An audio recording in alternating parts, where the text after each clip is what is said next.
تو نمازیں ان میں سے جو چیزیں انسان کے لیے اجتماعیت کی موجب بنتی ہیں، ایک خاندان ہے، ایک ہی گھر میں رہ رہے ہیں۔ دوسری چیز پھر جب خاندان کے اپنے پروگرام ہوتے ہیں، شادی بیاہ کے پروگرام ہو، مجلس کا پروگرام ہو اور اس طرح کے پروگرام ہوں، تو یہ بھی اجتماعیت کے موجب بنتے ہیں۔ اللہ تبارک و تعالیٰ نے دن میں 5 نمازیں ہمارے لیے حکم دیا ہے کہ آپ جماعت کے ساتھ پڑھیں، یہ بہت بڑی اجتماعیت کا موجب ہے۔ پھر اللہ تبارک و تعالیٰ نے ہفتہ میں ایک دن رکھا ہے جمعہ، جمعہ کہتی اجتماع کو ہے، تاکہ ہمارا ہزاروں کی تعداد میں اجتماع ہو۔ اور اس میں حکم دیا گیا ہے کہ جو شخص خطبہ جمعہ پڑھے اس میں اصلاح اور تربیت ہونی چاہیے۔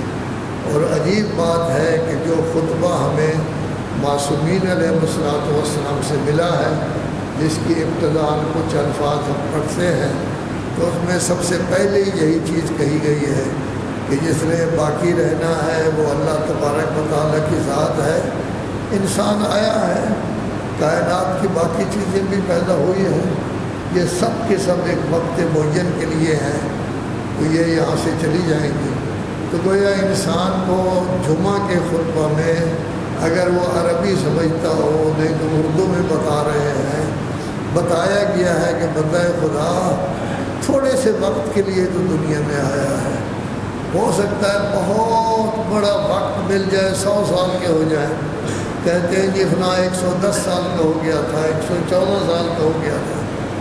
پرانے زمانے میں تو 1000 سال کے بھی حضرت نوح 950 سال کے تھے، آج کل اتنا تو نہیں ہوتا، مگر نہ عام طور پر 60 70 65 سال ہوتے ہیں، اور دنیا سے لوگ جو ہے وہ کسی نہ کسی بہانے سے چلے جاتے ہیں۔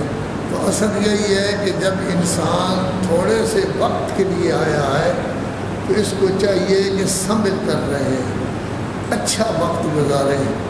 15 سال تو چھٹی ہے ویسے ہی مرد کو، کہ 15 سال تک تربیت حاصل کرتے رہے، کوئی حکم اس پر نہیں ہے، کوئی واجب اس پر لاگو نہیں کیا گیا۔ 15 سال کے بعد واجب لاگو ہونا ہے۔ اب اگر کوئی 65 سال کی عمر میں چلا جاتا ہے تو 50 سال اس کو ملے ہیں، 70 سال کی عمر میں چلا جاتا ہے تو 55 سال اس کو ملے ہیں، 100 سال کی عمر میں چلا جاتا ہے تو 85 سال اس کو ملے ہیں۔ اب اصل میں معیار یہی ہے کہ اللہ کے احکام پر سب سے زیادہ عمل پیرا کون ہوتا ہے؟ ایکم احسن عملا، 29ویں پارے کی پہلی آیت ہے کہ اللہ نے موت کو بھی پیدا کیا ہے، زندگی کو بھی پیدا کیا ہے، تاکہ آزمائش کرے کہ آپ میں سے سب سے بہتر عمل کس کا ہوتا ہے۔ جس کا عمل بہتر ہوگا اسی کا درجہ بڑا ہوگا۔ اس میں یہ نہیں کہا گیا کہ کس کے پاس پیسے زیادہ ہیں، کس کے پاس عہدہ زیادہ ہے، کون پوری دنیا کا بادشاہ بن گیا ہے، نہیں۔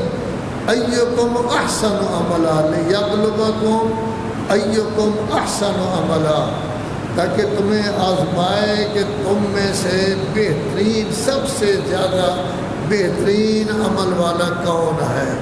جتنا اس کا بڑا عمل ہوگا اتنا ہی اس کو بڑی بہترین لمبے لمبے محلات جنت میں ملیں گے، اور ساتھ ہی ساتھ ایسے ایسے محلات ملیں گے کہ انبیاء اولیاء کے ساتھ آمد رفت ہوگی۔ حتیٰ معصومین علیہ السلام کے ہاں کبھی زیادہ تر یہ جائیں گے، کبھی وہ بھی ان کے پاس آ جائیں گے، ان کو سرفراز فرمائیں گے۔ تو اصل یہی ہوتا ہے کہ سب سے اچھا عمل کون کرتا ہے۔ پھر اللہ کو جو شخص بھی زیادہ پیارا ہوتا ہے اس کا امتحان بھی سخت ہوتا ہے۔ سب سے بڑے پیارے رسول اعظم صلی اللہ علیہ وآلہ وسلم تھے، لیکن وہ کہتے ہوئے گئے ما اوذی نبی قط کما اوذیت، کہ جتنی اذیت مجھے دی گئی ہے آج تک کسی کو اذیت نہیں دی گئی۔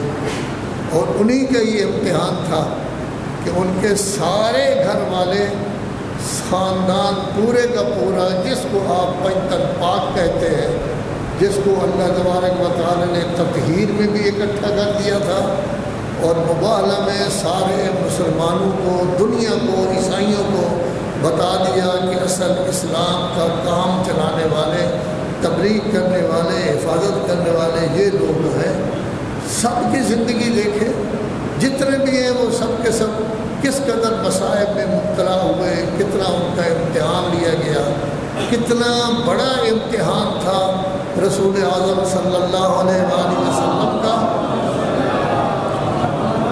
کہ ان کا اپنا حقیقی بیٹا تو نہیں تھا۔ اللہ تبارک و تعالیٰ نے حسن اور حسین کو ان کا بیٹا قرار دیا ہے، اور انہوں نے بھی خود فرمایا ہے کہ ساری دنیا کی نسل جو ہے وہ اس طرح چلتی ہے، لیکن میری نسل علی و فاطمہ سے چلے گی۔ تو جب دوسرا بیٹا پیدا ہوا ہے تو تھوڑی سی خوشی ہوئی، اور اس کے بعد فوراً جبرائیل آ گئے کہ ان کو 3 دن کا پیاسا شہید کر دیا جائے گا۔ پہلے دن بیٹھ کر گریہ کر رہے ہیں، اور جناب زہرا سلام اللہ علیہ بھی پریشان ہو رہی ہے کہ میرا بابا کیوں گریہ کر رہا ہے۔ پوری دنیا کے مصائب اگر آپ اکٹھے کریں، جتنے مصائب حضرت امام حسین علیہ السلام پر اس پوری زندگی میں آئے ہیں، اول زندگی سے لے کر آخر تک کسی پر اس قدر مصائب نہیں ہوئے۔ اور اسلام کو جس نے مکمل طور پر قیامت تک کے لیے محفوظ کر دیا ہے، وہ حضرت امام حسین کی قربانی، یعنی خاندان نبوت کی قربانی، یعنی حضرت ابو طالب کے خاندان کی قربانی، کہ ابو طالب 50 سال برابر رسول اللہ کی حفاظت کرتے رہے۔ اب اس کے بعد قیامت تک دین کی حفاظت حضرت ابو طالب کی اولاد کر رہی ہے، جن میں حضرت امام حسین علیہ السلام نمایاں تھے۔ ایسا کام کر کے گئے جس کی وجہ سے کسی کو جرأت نہیں ہے کہ اسلام کے بنیادی احکام میں کوئی تبدیلی کر سکے۔ اگر وہ عمل کرتا ہے تو مسلمان ہے، نہیں کرتا تو جائے جہنم میں، جہاں بھی چلا جاتا ہے۔ لیکن اسلام اپنی جگہ پر اٹل ہے، اس میں کسی قسم کی تبدیلی جو ہے وہ نہیں آ سکتی۔ حضرت امام حسین علیہ السلام جب مدینہ سے چلنے لگے، ڈھیر سارے لوگوں نے آ کے منع کیا ہے کہ فرزند رسول آپ اس سفر کے لیے نہ جائیں۔ رشتہ داروں نے بھی منع کیا ہے، ابن عباس بھی آیا ہے، محمد حنفیہ بھی آیا ہے، صحابہ کرام بھی آئے ہیں، رسول اللہ کے صحابی بھی آئے ہیں جنہوں نے منع کیا ہے۔ لیکن حضرت نے اس وقت یہی فرمایا کہ نہیں، ان اللہ شاء ان یراک قتیلا، اللہ یہ چاہتا ہے کہ میں شہید کر دیا جاؤں تاکہ دین بچ جائے۔ میں نے ہر صورت میں جانا ہے اور شہید بھی ہو جانا ہے۔ لیکن جس وقت جانے لگے تھے تو اس وقت ارشاد فرمایا، انی لم اخرج عشرا ولا بطرا، میں کوئی شو بازی کے لیے نہیں جا رہا، کوئی دکھاوے کے لیے نہیں جا رہا، ولا مفسدا ولا ظالما، فساد کرنے کے لیے نہیں جا رہا، کسی پر ظلم کے لیے نہیں جا رہا۔ وَإِنَّمَا خَرَجْتُ لِطَلَبِ الْإِصْلَاحِ فِي أُمَّتِ جَدِّي، میں تو اس لیے جا رہا ہوں اپنے جد کی امت کی اصلاح کر سکوں۔ یہ جمعہ کا خطبہ بھی اصلاح کے لیے ہے، حضور بھی یہی فرما رہے ہیں کہ میں اس لیے جا رہا ہوں کہ اپنے جد کی امت کی اصلاح کر سکوں، تاکہ امت صحیح راستے پر چلے، غلط راستے کو اختیار نہ کرے۔ تو منع کرنے والے کرتے رہے، لیکن حضرت اپنے سفر کے لیے اسی طرح جو ہے وہ جاری و ساری رہے، اور انہوں نے کہا کہ میرا مقصد صرف اور صرف اصلاح ہے۔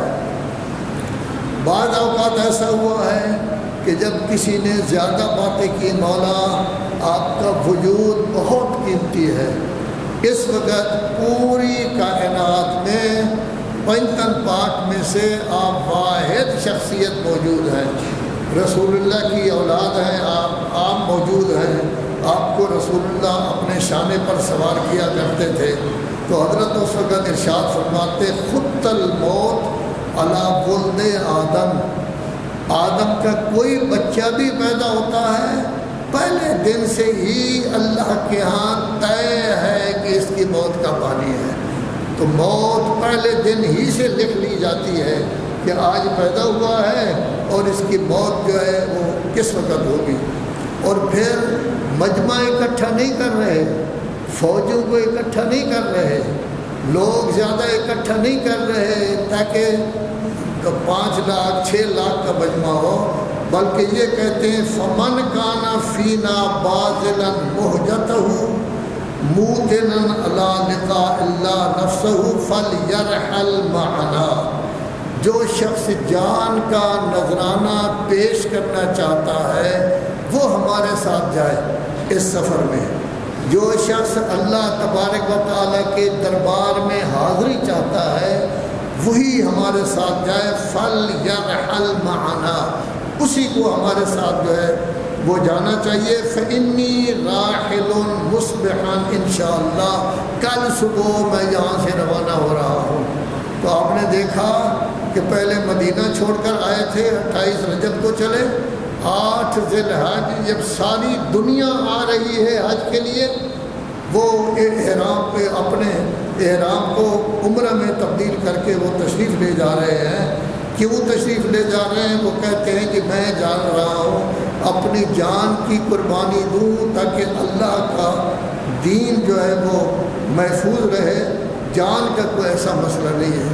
تو آپ نے دیکھا کہ حضرت جب مکہ چھوڑ رہے ہیں تو مکہ چھوڑنے کی مدینہ جب چھوڑ رہے ہیں اس وقت بھی یہی تھا کہ ولید نے بلایا تھا اور ولید نے بیعت کا کہا تھا، اور اسی وقت مروان نے بھی کہا تھا کہ اگر بیعت نہیں کرتے ان کو قتل کر دو۔ سب سے بڑا لفظ تو یہی ہے نا، گرفتاری چھوٹی چیز ہے یہ ہے کہ اس کو قتل کر دو۔ تو ظاہر ہے کہ حضرت کو جب بیعت انہوں نے نہیں کرنی، یزید جیسے شخص کی وہ بیعت نہیں کر سکتے، مثلی لا یبایع مثلا، یہ نہیں کہا کہ میں نہیں کرتا، کہتا ہے مجھ جیسی کوئی شخصیت بھی یزید جیسے شخص کی بیعت نہیں کر سکتی۔ تو قیامت تک کے لیے فیصلہ دے دیا کہ مجھ سے کوئی شخص بھی ہوگا قیامت تک وہ یزید جیسے شخص کی بیعت نہیں کرے گا۔ تو گویا کہ یہ تھا، اس وقت انہوں نے چھوڑا، اس کے بعد مکہ جو ہے وہ چھوڑا۔ زیادہ تر یہی بات تھی کہ ان کو دعوت آئی تھی کہ آپ کوفہ تشریف لے آئیں، سینکڑوں کی تعداد میں 600-700 خطوط آئے تھے کہ آپ تشریف لے آئیں۔ اس وقت جو ہے وہ لوگ کافی دور ہیں یزید سے، اور اس وقت صورتحال یہ ہے کہ ہمارا کوئی امام نہیں، ہمارا کوئی رہبر نہیں۔ لیکن یہ بنیاد نہیں تھی، یہ بنیاد نہیں تھی، بنیاد تو دوسری چیزیں بنی ہے نا کہ جان ہر صورت میں قربان ہونی ہے، تاکہ 50 سال کے عرصہ میں دین میں جو تبدیلیاں ہو رہی تھیں، اس تبدیلیوں میں تبدیلی کرنے والی شخصیت یہی کہتی تھی میں کر رہا ہوں، میں کر رہا ہوں، یہ کام میں کہہ رہا ہوں۔ نتیجہ کیا تھا کہ گویا وہ خود بتا رہے تھے کہ یہ رسول اللہ کا فرمان نہیں، یہ دین کا وہ فرمان نہیں جو اللہ کا فرمان ہے، یہ میں کہہ رہا ہوں۔ لیکن اب جب امیر شام کی باری آئی تو وہ تو یہ کہتے تھے جو کچھ ہم کہہ رہے ہیں یہ اللہ کا فرمان یہی ہے، دین یہی ہے۔ یزید کا آیا تو وہ اس سے بھی زیادہ آگے تھا۔ تو یہ تبدیلی جو 50 سال کی تھی، 50 سالوں میں اس حد تک ہو گئی کہ اب اللہ کے نام پر سارے کام ہو رہے تھے، حالانکہ غلط تھے، تبدیلی کرنے والے یہی تھے۔ فروع میں تبدیلی ہوتی تھی، اب تو بنیادی چیزوں میں بھی تبدیلی ہونے لگی، نہ کوئی دین ہے، نہ وحی ہے، نہ کوئی رسالت ہے، نہ کچھ ہے، یہ سارے کے سارے ڈھکوسلا ہے بنی ہاشم کا تھا کہ وہ حکومت کر سکے۔ اتنے تک معاملہ پہنچ گیا تھا، گویا اگر دین کا ہی انکار ہو رہا تھا تو اس وقت ضرورت تھی کہ کوئی شخصیت، حسین جیسی شخصیت اپنی جان قربان کرے تاکہ یہ مسئلہ جو ہے وہ کسی صورت میں حل ہو سکے۔ دیکھیے حضرات محترم، اللہ تبارک و تعالیٰ نے ہمارے لیے کچھ اصول معین کیے ہیں کہ اگر ہم نے مسلمان بننا ہے تو پھر یہ اصل ہونی چاہیے۔ مثلا توحید ہے، لا الہ الا اللہ ہمیں کہنا ہوگا، پھر نبوت ہے، نبوت کا استمرار ہے امامت، عدل جو ہے وہ اللہ کی صفات میں سے ایک صفت ہے، پھر قیامت ہے، ان کو اصول دین کہا جاتا ہے۔ ہمارے فروع دین میں سب سے پہلی فرض جو آئی ہے لا الہ الا اللہ کے بعد وہ نماز آئی ہے۔ مدینہ میں پھر روزے کا حکم دیا گیا ہے، حج کا حکم ہوا ہے، زکوٰۃ کا حکم ہوا ہے، خمس کا حکم ہوا ہے، جہاد کا حکم ہوا ہے، لیکن 7واں 8واں تھا امر بالمعروف اور نہی عن المنکر۔ یعنی ہمیں چھٹی نہیں ہے کہ ہم خود نیک بن جائیں بس، نہیں، خود بھی نیک بنو، اپنے خانوادے کو بھی نیک بناؤ، بیوی کو بھی نیک بناؤ، بچوں کو بھی نیک بناؤ، پوتوں کو بھی نیک بناؤ، نوکروں کو بھی نیک بناؤ، ساتھیوں کو بھی نیک بناؤ۔ جس مسئلے کو جانتے ہو اس مسئلے کو لوگوں کے سامنے بیان کرو تاکہ لوگ نیک بنیں، صالح بن جائیں، اچھے بن جائیں۔ اگر دیکھ رہے ہو کوئی غلط کام ہو رہا ہے تو اس سے روکیں، اگر دیکھ رہے ہو نماز کا ٹائم ہے، جنازہ بھی آیا ہے، جنازہ پڑھنا ہے ہمارے مومنین نے، لیکن یہ ہے کہ بہت سارے آدمی ایسے ہوتے ہیں نماز کے لیے آتے ہیں، بہت ساری تعداد ایسی ہوتی ہے جو کھڑے رہتے ہیں باہر، نماز کے لیے نہیں آتے، حالانکہ پہلا واجب وہ بندہ ہے خدا جنازہ کے لیے آیا ہو کہ آپ کا احساس نہیں ہو سکتا آپ کو کہ آپ کا جنازہ بھی ہو سکتا ہے، اور آپ کھڑے ہیں وہاں نماز کے لیے تیار نہیں، صرف خاندان کے لیے آئے ہیں کہ لوگ کیا کہیں گے کہ چچا فوت ہوا، فلانا فوت ہوا، فلانا فوت ہوا، خاندان کا فلاں نفس کیوں نہیں آیا۔ یہ اصل میں جنازے میں آنا تو اس لیے ہوتا ہے تاکہ ہمیں تبلیغ ہو کہ آج ہم کسی کا جنازہ پڑھ رہے ہیں، کل ہمارا جنازہ بھی ہوگا، اسی جگہ ہمارا جنازہ ہوگا، اسی طرح لوگ آئیں گے، آ رہے ہیں جنازہ کے لیے لیکن باہر کھڑے ہوئے ہیں، نماز کے لیے نہیں آ رہے ہیں پکے مومن۔ ایسے ایمان کو اللہ پسند نہیں کرتا۔ اللہ تو کہتا ہے ہر چیز وقت پر کرو، حی علی الصلاۃ آیا ہے، مسجد میں آؤ نماز پڑھو، پھر بعد میں جنازہ